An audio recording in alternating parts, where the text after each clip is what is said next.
تالله إنك لفي ضلالك القديم. فلما أن جاء البشير ألقاه على وجهه فارتد بصيرا قال ألم أقل لكم إني أعلم من الله ما لا تعلمون. قالوا يا أبانا استغفر لنا ذنوبنا إنا كنا خاطئين. قال سوف أستغفر لكم ربي إنه هو الغفور الرحيم. فلما دخلوا على يوسف آوى إليه أبويه وقال ادخلوا مصر إن شاء الله آمنين. ورفع أبويه على العرش وخروا له سجدا وقال يا أبت هذا تأويل رؤياي من قبل قد جعلها ربي حقا وقد أحسن بي إذ أخرجني من السجن وجاء بكم من البدو من بعد أن نزغ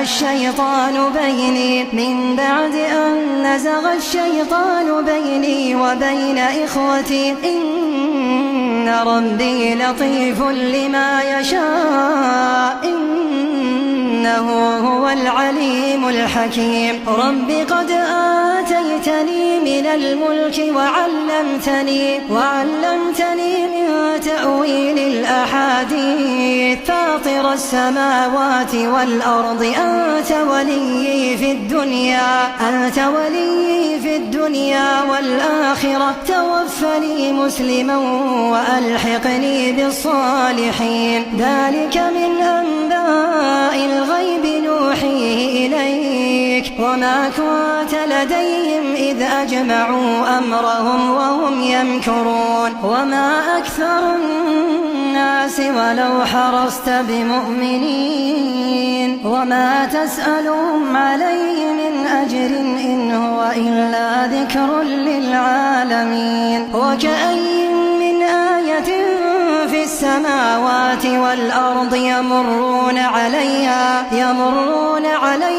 وهم عنها معرضون. وما يؤمن أكثرهم بالله إلا وهم مشركون. أفأمنوا أن تأتيهم